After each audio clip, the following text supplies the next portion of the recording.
What's going on, everybody? It's ETA Prime back here again. Today we're going to be checking out some high-end emulation on the all-new AYA Neo 2. Now, obviously, this is a more expensive device than the Steam Deck, but it does outperform the Steam Deck, and rightfully so, given the price and the specs of this unit. And straight off the bat, I can tell you right now that this thing is an absolute emulation powerhouse. One of the best handhelds that I've tested so far for emulation, and I'm sure we're going to get better ones down the road. This has handled absolutely everything that I've thrown at it, and in this video we're going to be testing out some PSP, some Wii, some Gamecube, some WiiU, some Switch, some 3DS, some original Xbox, and some Xbox 360. I might have missed one or two in there, but we've got a lot to test here. But before we get into it, I did want to go over a few things. Like you just saw, the APU this is using is the Ryzen 7 6800U, and it's backed up by the Radeon 680M iGPU. And with this one here, we've got 16 gigabytes of LPDDR5 running at 6400 megahertz. When it comes to these AYA devices, we have something called AYA Space, which will allow us to kind of change the fan curve. We can also go through and change the brightness, but the main thing here is the TDP. We've got a power saving mode at 11 watts. We've also got a balanced mode at 15 watts. Game mode is 22. And from the pro mode, we can actually go all the way up to 33 watts. We can adjust it from 5 to 33. And at 11 watts for the lower end stuff, it's going to work fine. If you just want to do some web browsing and some 4K video playback, I would leave it right there. But for most of the stuff we're testing in this video, I'm going to go with the 15 watt preset until we move up to the really hard to emulate stuff. Then we'll have to do a little bit of adjustment there, but I did want to get that out of the way before we get started here. And there's one final thing I want to address before we move into emulation. I've actually had a lot of people asking about it, and that's the D-pad. Initially, when we saw the first pictures of the AYA Neo 2, I was a little afraid of this D-pad. It's still a bit chunky, and to tell you the truth, I don't like the way it looks, but AYA has done an amazing job designing this D-pad. So, I mean, for fighting games, it's got a really rollable feel to it, and when you need to get accurate for platformers, it'll fall right into place. This thing feels and works awesomely, and we will test it out in this video, but with all that out of the way, let's go ahead and get into some emulation.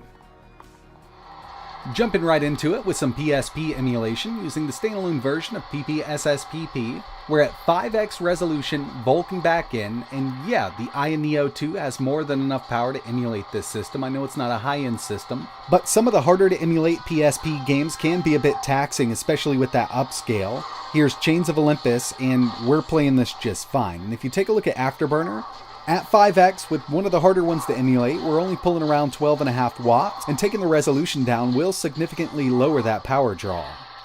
Up next, we've got some Gamecube, and there's really only a few we need to test here, like Rogue Squadron 2. Definitely a harder one to emulate on some hardware, but the 6800U definitely breezes through it. Even at 1080p, we've got the Vulkan back-end going, and yeah, this is one that's really playable. I also wanted to throw F-Zero GX at it. Still at 1080p, Vulkan back in, and we're on one of the hardest tracks to emulate here, Fire Field. And if you take a look at Afterburner, we're at a constant 60, and we're only pulling up to 11 watts. This was really impressive given that we're at 1080p. And yeah, we could upscale more, but we've got a 1200p display here, and I think it looks really great.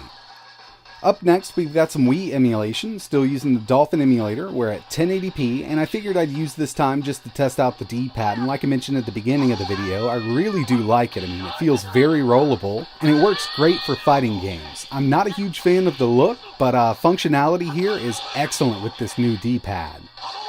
And by the way, yeah, Wii games also run at full speed, 1080p at that 15 watt TDP. If you don't mind taking the resolution down to 720p, it'll pull around 12 watts, and at native, you can get by with around 8 to 10 watts depending on the game.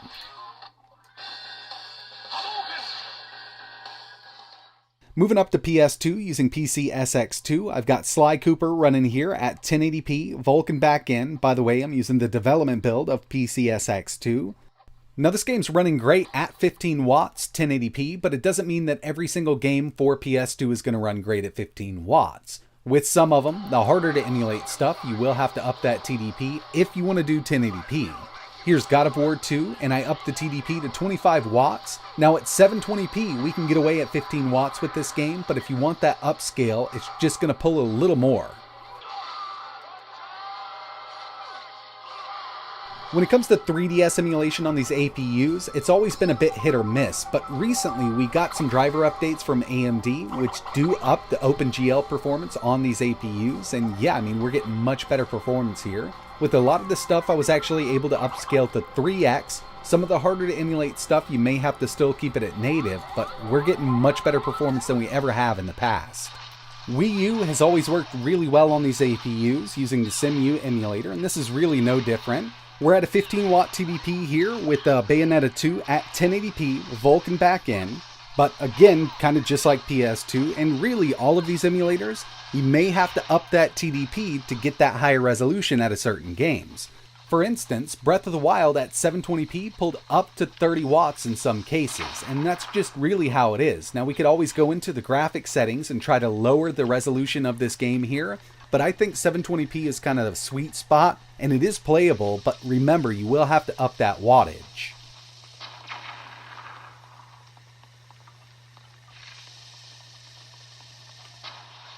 Next up, we've got some original Xbox emulation using CXBX Reloaded, and I did run into some issues with some other games. I was getting black screens, sound was cutting out, and it comes down to the newer Radeon drivers not being really compatible with the latest version of CXBX. But this is always updated, and if you're really interested, I can make another video just dedicated to that. One of the most impressive things here was Xbox 360 emulation using Zinnia. I'm using the Canary build, and we've gotten a lot of optimizations with this build in the last few months. But I mean, just, 6 months ago, you couldn't even think about running this game here on an APU over 15 FPS. And really, across the board with this Xbox 360 emulator, performance has definitely been improved. Here's Forza 2 running at 60 FPS. This is really awesome. But if you take a look at Afterburner, we're pulling around 30 watts here, so we do have to up that TDP to get these 360 games running well. Now it's time to move over to some PS3 using RPCS3, Vulkan backend, 15 watts. The easier to emulate stuff is going to run great at 15 watts. Ninja Gaiden, we've got Tekken 6 here, and I also tested out Demon's Souls, which is coming up next. All at 15 watts, you're not going to have an issue running these games at full speed. But as a lot of you already know, when it comes to the RPCS3 emulator, there are some harder to emulate games which do require a little more power, like Skate 3, God of War 3, and even Killzone. But you also have to take a look at the compatibility list over on the RPCS3 website, because it even states that God of War 3 isn't fully compatible. So that's one of those games that's just not going to run at full speed on this device, and it really comes down to the emulator. But something like Skate 3 with a little more wattage, I've upped it to 25, is fully playable at 60 FPS on the 6800U. And yeah, so far I've had a really good experience with PS3 on the AYA Neo too.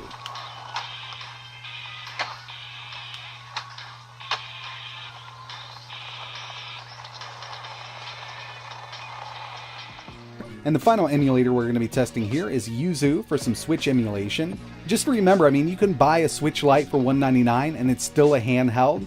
This is an expensive handheld just to buy to emulate Switch games when you can pick up a Switch for much cheaper.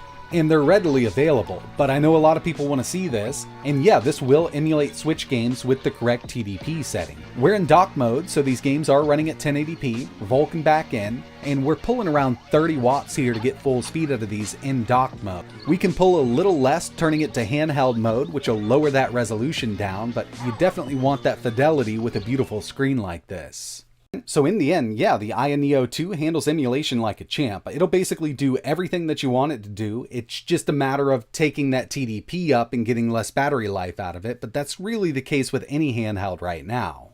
And remember, this does support 40 gig USB 4, so you can connect an external GPU. I've created a video showing off some performance there, and you could definitely up the GPU performance by adding something like that. And you can basically turn this into a full-fledged 1440p or even 4K gaming/emulation machine by adding an eGPU. But the AYA Neo 2, first and foremost, is a handheld, and I think it's an absolutely amazing machine. We've got a powerful 6800U APU, beautiful screen, awesome ergonomics. I mean, this thing is really comfortable to hold. I love the D-pad, don't like the look of it, but it works really, really well. But that's going to wrap it up for this one. Really appreciate you watching. If there's anything else you want to see running on the AYA Neo 2, let me know in the comments below. I plan on a couple more videos. We're definitely going to be installing SteamOS on this thing to see how it performs like that. But until then, if you have any ideas, let me know down below. And if you're interested in learning more or maybe even backing the Indiegogo, links are in the description. And like always, thanks for watching.